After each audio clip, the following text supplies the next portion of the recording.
Bonjour et bienvenue à tous dans Graines d'Histoire. Classe de 5e. Le cours d'aujourd'hui va porter sur l'affirmation de l'État monarchique en France entre le XIe et le XVe siècle. Entre le XIe et le XVe siècle, le pouvoir monarchique français est profondément transformé.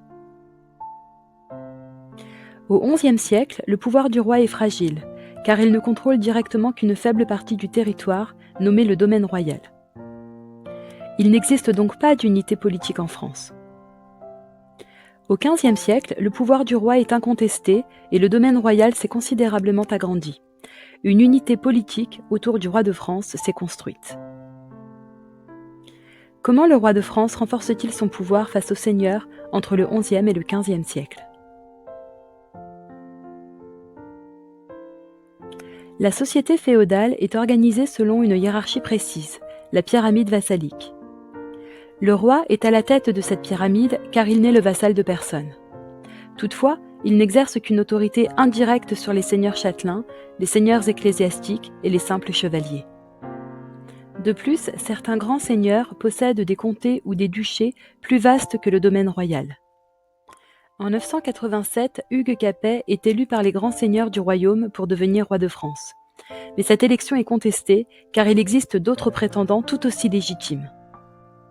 Toutefois, il demeure au pouvoir et donne naissance à la dynastie des Capétiens. Ainsi, ses fils et ses petits-fils lui succèdent pendant plus de 3 siècles. Les premiers Capétiens n'exercent une autorité directe que sur le domaine royal qui, au XIe siècle, est peu étendu.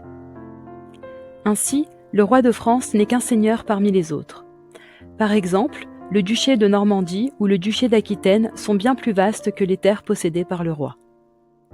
Le domaine royal rassemble l'ensemble des terres dont le roi est le seigneur et dont il tire des revenus. Le fief constitue une terre qu'un seigneur remet à son vassal en échange de sa fidélité et de ses services. Par ailleurs, le roi de France dispose d'une forte autorité morale car il est sacré dans la cathédrale de Reims au début de son règne. Le sacre fait du roi un élu de Dieu. Il dispose alors d'un caractère sacré qu'il est le seul laïc à posséder. Hugues Capet fait sacrer son fils aîné en même temps que lui. Il succède ainsi à son père à sa mort. Après lui, ses successeurs feront de même. Hugues Capet est le fondateur de la dynastie capétienne. Le sacre confère au roi une autorité qui lui permet de confisquer les fiefs de ses vassaux si ces derniers ne lui obéissent pas. Progressivement, les rois capétiens vont combattre leurs vassaux rebelles et étendre le domaine royal. Au XIIe siècle, le domaine royal demeure peu étendu. Surtout, le roi d'Angleterre possède de nombreux fiefs en France. En effet, en 1066, le duc de Normandie est devenu roi d'Angleterre. Puis, le roi anglais Henri II Plantagenet a épousé la duchesse d'Aquitaine, Aliénor, faisant de lui le possesseur de fiefs en Normandie, en Bretagne et en Aquitaine. Le roi d'Angleterre est donc un rival sérieux pour le roi de France. À la fin du XIIe et au XIIIe siècle, le pouvoir royal est renforcé grâce à l'action de plusieurs souverains. Tout d'abord Philippe Auguste. Il règne de 1180 à 1223. Il agrandit le domaine royal par des mariages et des guerres. Il confisque les terres de son vassal, le roi anglais Jean sans Terre, qui refuse d'honorer ses devoirs de vassal envers son suzerain. Jean sans Terre forme alors une coalition avec l'Empire contre Philippe Auguste. L'affrontement a lieu à Bouvines, près de Lille, en 1214. Cette victoire permet de renforcer l'autorité du souverain et d'unir les Français derrière ce dernier. Durant son règne, Philippe Auguste parvient à agrandir le domaine royal, à renforcer l'administration du pays en créant des baillis qui sont placés sous l'ordre direct du souverain. Enfin, il parvient à affaiblir la puissance des grands seigneurs. Louis IX, dit Saint Louis, règne de 1226 à 1270. Il est considéré comme un souverain très pieux, très respectueux de la religion catholique, priant plusieurs fois par jour. Il agit activement pour diffuser la foi catholique en luttant contre les hérésies, c'est-à-dire les croyances contraires à celles de l'Église catholique. Il tente également de convertir les Juifs de force pour assurer l'unité religieuse du royaume. Il est d'ailleurs canonisé dès sa mort, c'est-à-dire qu'il est considéré comme un saint. Louis IX renforce l'administration royale en créant des ordonnances qui s'appliquent dans tout le royaume. Il crée une justice royale qu'il veut unique dans l'ensemble de son territoire. De plus, il crée le droit d'appel qui permet de passer outre la justice des seigneurs et de demander directement le jugement du roi, ce qui affaiblit le pouvoir des seigneurs. Le Parlement se charge progressivement de juger les affaires relevant de la justice royale. Louis IX a l'image d'un souverain pacificateur qui a tenté d'être un médiateur dans l'Occident chrétien et de limiter les conflits entre les souverains européens. Il meurt en 1270 devant Tunis, alors qu'il s'apprête à partir en croisade. Philippe IV le Bel règne de 1285 à 1314. Il renforce l'unité et l'administration du royaume en s'entourant de légistes, c'est-à-dire des spécialistes du droit, qui favorisent le contrôle direct du roi sur le royaume. C'est ainsi que le système féodal amorce sa disparition progressive au bénéfice d'un renforcement de l'autorité royale. Philippe le Bel s'oppose également au pouvoir du pape sur le clergé français. Le conflit aboutit au déplacement du siège de la papauté de Rome à Avignon entre 1309 et 1376. Entre le XIIe et le XIIIe siècle, l'État moderne se construit grâce au contrôle du roi sur les grands vassaux et à l'agrandissement du domaine royal, mais également grâce à la formation d'une administration moderne, au soutien de l'Église à l'autorité royale et à la construction d'une sacralité royale. Philippe le Bel laisse 3 fils qui se succèdent jusqu'en 1328. Aucun n'a d'héritier mâle et les filles sont écartées du trône. La couronne revient alors au neveu de Philippe le Bel, Philippe de Valois, qui devient roi sous le nom de Philippe VI. Mais le roi d'Angleterre, Édouard III, revendique également la couronne car il est le petit-fils de Philippe le Bel par sa mère, mais il est écarté du pouvoir au nom de la loi salique, c'est-à-dire une loi fondamentale du royaume qui interdit aux femmes de transmettre la couronne de France. En 1328, Édouard III ne conteste pas la succession de Philippe VI, bien qu'il s'estime plus légitime que ce dernier, car Édouard est un descendant plus direct de Philippe le Bel, mais par sa mère. Mais lorsque le roi d'Angleterre refuse de se rendre devant la cour du roi de France pour régler un différend féodal, le roi de France Philippe VI confisque à Édouard III ses fiefs de Guyenne. C'est le début de la guerre de 100 ans. En 1346, la bataille de Crécy est une sévère défaite militaire française. Puis, le successeur de Philippe VI, Jean le Bon, subit une nouvelle défaite à Poitiers en 1356, où il est capturé par le roi anglais. Puis, le successeur de Philippe VI, Jean le Bon, subit une nouvelle défaite à Poitiers en 1356, où il est capturé par le roi anglais.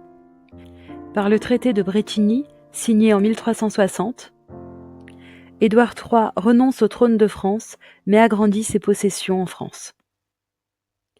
Les années suivantes sont marquées par des mécontentements et des soulèvements, notamment celui d'Étienne Marcel contre le pouvoir royal exercé par le dauphin, le fils du roi emprisonné. Des jacqueries, c'est-à-dire des mouvements de paysans qui se révoltent contre les nobles, se multiplient. La guerre de 100 ans se poursuit, fréquemment interrompue par des épidémies de peste.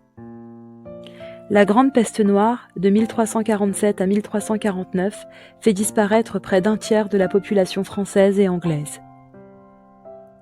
Alors que le règne de Charles V permet d'améliorer la situation, elle se dégrade à nouveau sous le règne de Charles VI, qui dès 1392 a régulièrement des accès de crise de paranoïa. Devenu roi très jeune, le pouvoir passe aux mains de ses oncles. Chacun veut exercer le pouvoir, 2 camps se forment alors. Louis d'Orléans dirige le parti des Armagnacs, tandis que Jean sans Peur, duc de Bourgogne, est le chef du parti des Bourguignons. À la guerre de 100 ans contre les Anglais s'ajoute désormais une guerre civile en France. En 1415, les Anglais et les Français s'affrontent à Azincourt. La victoire anglaise est écrasante, permettant à l'Angleterre d'occuper le nord de la France grâce à l'alliance avec les Bourguignons. Cette victoire permet à Jean sans peur de devenir maître du royaume de France. Mais en 1419, l'assassinat de Jean sans peur par Louis d'Orléans conduit à la signature du traité de Troyes par la reine Isabeau de Bavière, femme de Charles VI. Ce traité rend le roi anglais maître de la France, puis il déshérite le fils du roi français, le futur Charles VII, et reconnaît le roi anglais comme héritier légitime du trône de France. À la mort de Charles VI en 1422, son fils est couronné à Bourges sous le nom de Charles VII, mais il n'a aucune autorité sur la Guyenne et le nord de la France. Il y a donc 2 rois et 2 France, et chacune accuse l'autre de trahir sa patrie. En 1429, une jeune paysanne, Jeanne d'Arc, qui dit avoir des visions divines, rejoint Charles VII et l'aide à reconquérir une partie du territoire. Notamment, parvient à faire couronner et sacrer Charles VII à Reims, qui est désormais reconnu comme roi de France. Après plusieurs heures 130, Jeanne est capturée et livrée aux Anglais, qui organisent un procès pour sorcellerie, au cours duquel elle est reconnue coupable. Elle est alors brûlée vive à Rouen le 30 mai 1431, sans que Charles VII ne tente rien pour la libérer. L'action de Jeanne d'Arc a permis de rendre courage aux Français, permettant une reprise du combat et permettant la désunion entre les Bourguignons et les Anglais. Bientôt, le duc de Bourgogne se réconcilie avec Charles VII, et à l'issue de la bataille de Castillon, les Anglais sont définitivement chassés du royaume de France. Ils ne conservent que le territoire de Calais, au nord du pays. La guerre de 100 ans a été l'occasion de la création d'une armée permanente, financée grâce à la création d'impôts. Il existe 3 types d'impôts. La taille, qui est un impôt sur le revenu, la gabelle, qui est une taxe sur le sel, et les aides, qui sont une taxe sur le commerce.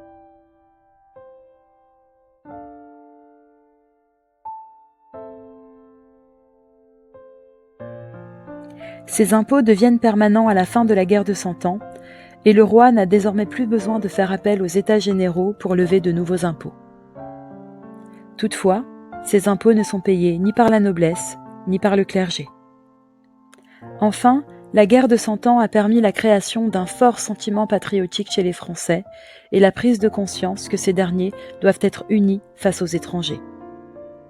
Ainsi, à l'issue de la guerre de 100 ans, au début du XVe siècle, le pouvoir de l'autorité royale est incontestablement très renforcé.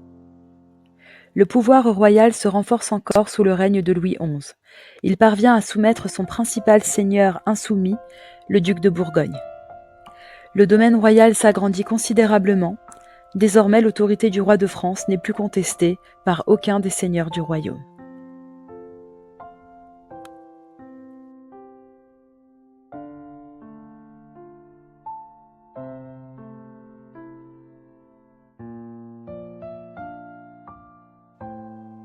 De plus, l'autorité royale s'est renforcée car le roi a progressivement fait disparaître le système féodal à son profit. Désormais, tous les seigneurs du royaume lui reconnaissent une autorité directe. Enfin, le roi est devenu une figure sacrée qui progressivement est reconnue comme inviolable. La fonction royale dépasse même la personne ou le corps du roi, car la fonction royale devient éternelle. La vacance du pouvoir royal n'existe pas. C'est la raison pour laquelle, lorsque le roi meurt, la cour s'écrie « Vive le roi !», c'est-à-dire son successeur. Notre cours s'achève ici pour aujourd'hui. À bientôt pour de nouvelles graines d'histoire.